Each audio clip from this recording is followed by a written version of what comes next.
Winston Churchill called her the Beast. 251 meters long and displacing 53,000 tons, she could cruise at 30 knots and engage targets up to 35 kilometers away with massive 1-ton shells using her 8 38cm guns. She was the Tirpitz, the largest and most powerful German battleship of the Second World War. Throughout the conflict, the deadly threat Tirpitz posed to Arctic convoys hung over the Allies' heads like the sword of Damocles, and every available resource was dedicated to putting her out of action. But she proved a tough nut to crack, with attempt after attempt to attack Tirpitz from the air ending in failure. Then in September 1943, one of the largest naval vessels of the war finally met her match in one of the smallest, a tiny 4-man craft barely 15 meters long. This is the story of the X-Craft, Britain's surprisingly effective World War II midget submarine. During the Second World War, several nations experimented with miniature submarines as a means of infiltrating enemy naval bases. Among the first to use this technology in combat was the Italian Regia Marina, whose elite Decima Flodiglia MAS Frogman unit deployed a unique vehicle known as the SLC, or Silurio Lente Corsa, Italian for low-speed torpedo. Nicknamed Maiale or Pig by its crews, the SLC was essentially an electrically powered torpedo piloted by 2 drivers sitting astride the hull. The Maiale and its crew were carried close to the target harbour by larger conventional submarines and launched from special cradles on the deck, whereupon the crew would dive, cut through enemy anti-submarine nets, and enter the harbour. Once beneath the target vessel, the crew would detach the Maiale's explosive warhead, suspend it from the vehicle's keel using clamps, set the delay fuse, and return to the submarine mothership. On December the 19th, 1941, Maiale succeeded in infiltrating the British anchorage at Alexandria, Egypt, and seriously damaging the battleships HMS Queen Elizabeth and HMS Valiant. This feat inspired the British to develop their own copy of the Maiale, which they dubbed the Chariot. The first operational deployment of the Chariot was Operation Title, an attempt to attack the Tirpitz at its anchorage in Trondheimsfjord in Norway. Between October 1940 and April 1942, the Royal Air Force and Royal Navy had launched no fewer than 11 air raids against the German battleship to no avail, and it was decided to try a different approach. On October 26, 1942, the fishing trawler Arthur, manned by 3 Norwegian resistance members, sailed from Britain with 2 chariots secured under her hull and 7 Royal Navy frogmen hidden in her hull. After crossing the North Sea and bluffing their way past German patrols, on October 30th, the raiders reached the mouth of Trondheimsfjord, where the chariots were detached from their mountings and placed under tow. The following day, however, a violent storm caused the chariots to break loose from their tow cables, forcing the mission to be scrubbed. The raiders scuttled the Arthur and made their way on foot towards neutral Sweden. While 9 of the 10 made it across the border and were later repatriated to Britain, the 10th was captured by the Germans and shot as a spy. For the next attack on the Tirpitz, the Royal Navy decided to use a more sophisticated weapon, the newly developed X-class submarine. The idea for this craft had been proposed early in the war by Admiral Sir Max Horton, but it was not until the Tirpitz appeared in Norwegian waters that any priority was assigned to its development. Unlike the Chariot, the X-class, more commonly known as the X-craft, was a fully functional enclosed submarine, albeit one barely 15 meters long. The craft was powered by a 4-cylinder, 42 horsepower Gardner diesel engine of the same type used on London double-decker buses, which gave the submarine a surface speed of 6.5 knots. For underwater maneuvering, a 30 horsepower electric motor was used, giving a submerged speed of 2 knots. The X-craft was typically manned by a crew of 3, a commander, a pilot, and an engineer, though a diver was later added who could exit the craft through a wet-dry lockout compartment to cut through anti-torpedo nets and other obstacles. Navigation was by periscope and dead reckoning, while passive sonar and a system of electromagnets were fitted to allow the craft to evade German patrol vessels and magnetic anti-submarine sensors. Instead of torpedoes, the X-craft was armed with 2 side cargoes, each filled with 2 tons of Amatol explosives. These were to be dropped under the keel of the target vessel and detonated by a time fuse. As the range of the X-craft was only 1,000 kilometers surfaced and 150 kilometers submerged, they were towed to their targets by a conventional submarine with a passage crew aboard. Once near the target, the operational crew was transferred to the X-craft using rubber dinghies. This system allowed the operational crew to get as much rest as possible before a mission. Following developmental trials of the first 4 prototypes in 1942, the Admiralty ordered the construction of 6 X-craft for operational use, designated X5 to X10.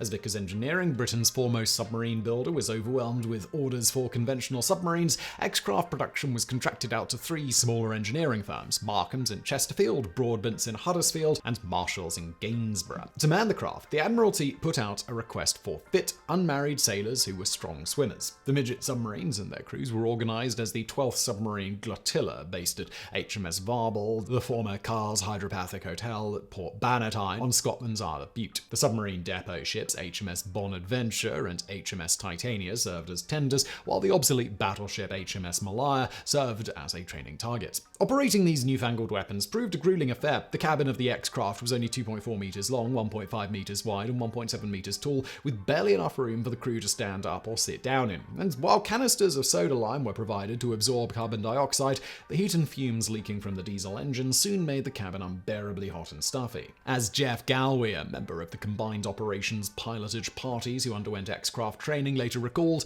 there were 2 bunks in an X-craft, one in the control room for the captain when he was not at the periscope, and another for the engineer alongside the engine. There was also room for 2 to lie down on top of the batteries in the fore ends. One entered the battery compartment through watertight doors opening into the control room and fore ends. There were 2 seats in the control room, one by the control panel where the hydroplanes and trim and bilge pumps were controlled, the other by the steering wheel. The warmth of the diesel was the only means of drying clothes down below. Heavy sweaters or vests and long johns were what the crew wore under their navy battle dress or diving suits, and one had to take great care to keep them out of the air intake or the diesel in case they choked it and stopped the engine. There were also more unexpected hardships, as Galway also describes. The wet and dry lockout was a repulsive place, as we had of course to use it as an escape hatch on the diver's routine exit and entry when the X-craft was submerged. Lockout contained the head, toilet, a baby Blake WC of the kind most yachtsmen knew quite well. On leaving the submerged X-craft, the diver or COPP swimmer flooded the inner cylinder, the water flowing through the WC bowl and discharge tank of the head. The swimmer or diver operated the wet-dry lockout system by sitting on the WC pan. A few old friends and used sheets of paper floated up round him in his specially designed Steve Gorman diving suit before he operated the pressure equalizing valve and climbed out. I found the business of using the head in the X-craft so disgusting that I worked out a technique of crouching on the casing à la française, hanging on to the ensign staff. Some found this too acrobatic, and some chaps never opened their bowels during their time at sea in an X-craft, a most unhealthy state of affairs if an exercise or operation involved living aboard for several days. In addition to the difficulties inherent to operating the submarines themselves, the men of the 12th Flotilla faced a punishing training regimen, which included extensive practice in cutting anti-torpedo nets and placing explosive charges, escape and evasion training in the case the crews had to scuttle their vessels, and even being depth charged to acclimatize them to this experience. By the summer of 1943, however, the crews were deemed ready for action, and the Admiralty began planning a new operation against the Tirpitz, codenamed Operation Source. By this time, the Tirpitz had been moved to Kavjord in northern Norway. The operation was thus scheduled for late September, when the coming Arctic winter would provide many hours of darkness, but before winter storms made the seas too rough. All 6 operational X-craft were assigned to the operation. X5, commanded by Lieutenant Henty Creer, X6, commanded by Lieutenant Donald Cameron, X7, commanded by Lieutenant Basil Place, X8, commanded by Sub-Lieutenant Brian McFarlane, X9, commanded by Lieutenant Edward Kieran, and X10, commanded by Lieutenant Ken Hudspeth. X5, X6, and X7 were assigned to attack the Tirpitz in Kavjord, and X9 and X10 were assigned to attack the battleship Scharnhorst, while X8 was assigned to attack the heavy cruiser Lutzow in nearby Langford. The attack force departed Scotland on September the 11th, towed by the conventional submarines HMS Truculent, Certis, Sea Nymph Thrasher, Stubborn, and Scepter. Almost immediately, disaster struck as the X9's tow cable snapped and the submarine was lost with all hands. The craft had likely been trimmed bow heavy to compensate for the towing, causing her to plunge into an uncontrollable dive. At the same time, X8 developed serious leaks in her explosive cargoes, which it was forced to jettison. Unfortunately, the cargoes immediately detonated, damaging X8 so badly that she had to be scuttled. The remaining 4 submarines reached the mouth of Kavjord on September the 20th. The operational crews transferred over to the X-craft and began their run on the target. Unfortunately, X-10 was plagued by mechanical problems and was unable to reach the target submarine. However, her commander, Lieutenant Hudspeth, was able to regain the open sea and rendezvous with his tow submarine. However, the Midget sub was later lost when its tow cable snapped en route to Scotland. In any case, the X-10's target, Scharnhorst, was not in her anchorage, being out on training maneuvers at the time. The remaining 3 X-crafts succeeded in penetrating the anchorage and began their attacks at 7 p.m. on September the 22nd. X5 was spotted and fired upon as she approached off Tirpitz's starboard bow and was lost with all hands. However, as her wreck has never been located, her exact fate remains a mystery. Next to approach was X6, although she was soon stopped by an anti-torpedo net and her periscope stopped working. Taking a gamble, Lieutenant Cameron decided to surface and follow a small vessel through a gap in the net. While X6 was spotted by German lookouts, she was mistaken for a porpoise and not fired upon. upon. X6 and X7 ultimately succeeded in laying their charges under Tirpitz, but were spotted while trying to escape, forcing their crews to bail out and scuttle the craft. The 6 submarines were immediately captured and brought aboard Tirpitz, where they informed their captors that a massive explosion would go off within the hour. But before Tirpitz's crew attempted to move the ship out of the way, the 4 side cargoes detonated. The explosions inflicted severe damage, buckling a part of Tirpitz's hull, rupturing a fuel tank, destroying several turbo generators, knocking one turret off its mountains, and flooding the ship with 1,400 tons of water. For this action, Lieutenants Donald Cameron and Basil Place of the X6 and S7 received the Victoria Cross, the United Kingdom's highest award for gallantry, while 4 other crew members were awarded the Distinguished Service Cross and Conspicuous Gallantry medals. Though Operation Source failed to sink the battleship, it put her out of action for a full 7 months, neutralizing a major threat to the Arctic convoys. Finally, on November 12, 1944, 29 Avro Lancaster bombers of the RAF's No. 9 and No. 617 squadrons succeeded in destroying the Tirpitz in Tromsford using 5-ton armor-piercing tallboy bombs.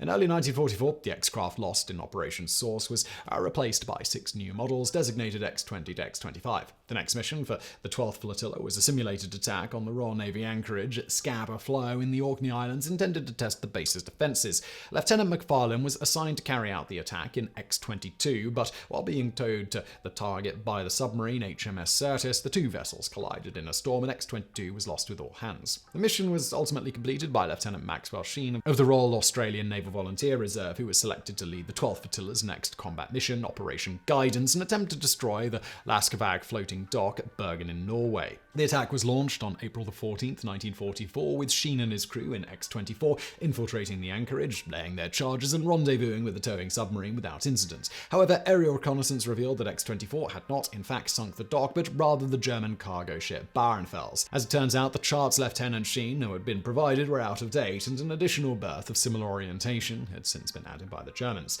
Nonetheless, the mission was deemed a success, and Sheen was awarded the Distinguished Service Order. 5 months later, on September 11th, X-24, commanded by Lieutenant Percy Westmagott, returned to Bergen as part of Operation Heckle. This time, the X-craft succeeded in destroying the floating dock as well as 2 small merchant ships, the Sten and the Oscar II.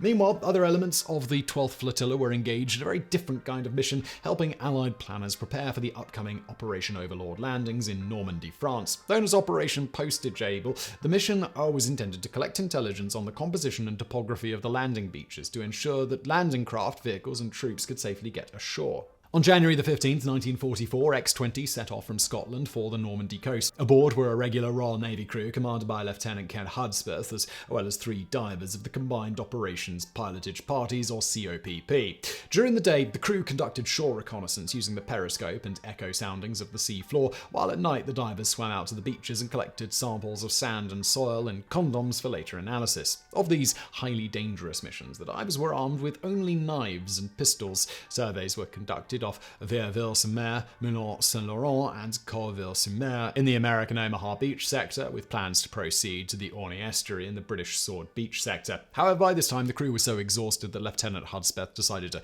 cut the mission short and return to base. For this action, Hudspeth received a bar on his DSC. X-craft also played an important role in the Overlord landings themselves. As part of Operation Gambit on June 4, 1944, X-20 and X-23 took up positions off the western edge of Sword Beach and the eastern edge of Juno Beach. There they remained, sitting on the seafloor until the morning of June 6th, when they surfaced and deployed light and radio beacons to guide the invading fleet onto the landing beaches.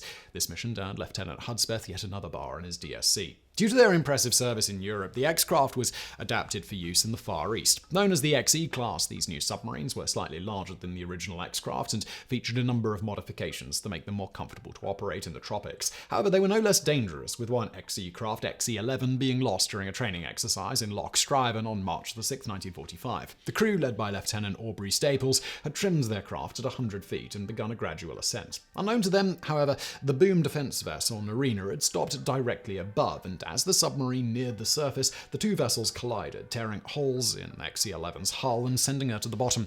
Crew members Bill Morrison and Les Swatton were able to force the escape hatch open and swim to the surface, but the other 3 men were lost. Once training was complete, the remaining XE craft and their crews sailed to the Far East aboard their tender HMS Bonadventure, reaching Labuan in Malaya in July 1945. Their mission was to cut the Japanese submarine communication cables that linked Singapore, Hong Kong, and Saigon. This would force the Japanese to communicate by radio, whose signals could be intercepted and decoded by Allied intelligence. The first of these missions, Operation Sabre, was launched on July 31, 1945 by XE-4, commanded by Lieutenant Maxwell Sheen. XE-4 was towed to within 64 kilometers of the Mekong Delta by the submarine HMS Spearhead, whereupon she began searching for the cable using a towed grappling hook. She eventually snagged the cable and managed to haul it 3 meters off at the seabed, where diver Sub-Lieutenant Kenneth Briggs used a torpedo net cutter to sever it. Soon after, the crew snagged and raised a second cable, which was severed by Sub-Lieutenant Adam Bergius. 2 divers were carried due to the breathing equipment they carried, which used pure oxygen rather than compressed air. Below 12 meters, breathing oxygen at pressure can lead to oxygen poisoning, meaning that the divers could not work at such depths for more than 10 minutes at a time. The mission complete, XE-4 returned to Labuan on August 3rd, earning Sheen another DSO and Briggs the Distinguished Service Cross. Soon after, the XE-5, under Lieutenant Herbert Westmacott, set off on Operation Foil, targeting the Hong Kong to Singapore cable. Towed to the target by HMS Celine, XE-5 dived and located the cable off Lammer Island. Unfortunately, working conditions were poor, the divers having to work in thick mud and dangerous depths to sever the cable. Indeed, they were unsure whether they had even succeeded, and it was not until after the war that captured Japanese reports confirmed that the cable had indeed been severed. The most spectacular XE craft operation of the war, however, was Operation Struggle, launched on July 31, 1945, against the Japanese heavy cruisers Takao and Miyoko in Singapore Harbor. 2 craft participated in the operation, XE-1 commanded by Lieutenant Jack Smart and XE-3 commanded by Lieutenant Ian Fraser. After being towed close to the target by the submarines HMS Stallion and HMS Spark, XE-1 and XE-3 spent 11 hours navigating up the Straits of Johor, dodging Japanese patrol vessels and other harbor defenses. Finally, however, Lieutenant Fraser managed to reach Takao and drop his side cargoes, while diver acting seaman Hames McGuinness exited the craft to attach 6 additional limpet mines. Unfortunately, the Takao's hull was covered in a thick layer of seaweed that prevented magnetic mines from sticking, so McGuinness was forced to improvise by tying the explosives on with a rope. More trouble soon appeared as one of the side cargoes failed to separate cleanly from the hull, but McGuinness was able to pry it loose with a spanner. Worse still, the receding tide nearly caused the Takao to crush XE-3 against the harbour bottom, forcing a now exhausted McGuinness to heroically dislodge the submarine and allow it to escape. Meanwhile, Lieutenant Smart in XE-1 found himself pinned down by patrol boats and unable to penetrate further into the harbour. He thus elected to drop his side cargoes beneath Takao before escaping and rendezvousing with his tow submarine. When the explosives detonated, they blew a 10 by 20 meter hole in the Takao's hull and flooded several compartments, putting her out of action for the remainder of the war. For this action, Fraser and McGuinness received the Victoria Cross. More XE craft operations against Japanese shipping were planned, but the war ended before they could be carried out. Though other belligerent nations, including Japan, Italy, and Germany, also deployed midget submarines during the war, none achieved anything approaching the effectiveness of the British X-craft. Over their brief 2-year operational history, these vessels damaged or sank 5 enemy vessels and played pivotal roles in major operations in both the Europe and the Pacific theaters, rendering service far out of proportion to their diminutive size. In the process, their brave crews earned an impressive 4 Victoria Crosses, 8 Distinguished Service Orders, 15 Distinguished Service Crosses, 4 Distinguished Service Medals, and 2 Conspicuous Gallantry Medals. But this success came at a cost, with 23 X-craft crews losing their lives in the line of duty. Today, only 2 of these unique craft survive, X-24 preserved at the Royal Navy Submarine Museum at Gosport and XE-8 on display at the Chatham Historic Dockyards. They stand as silent monuments to the remarkable ingenuity, bravery, and sacrifice it took to achieve the final Allied victory in the Second World War.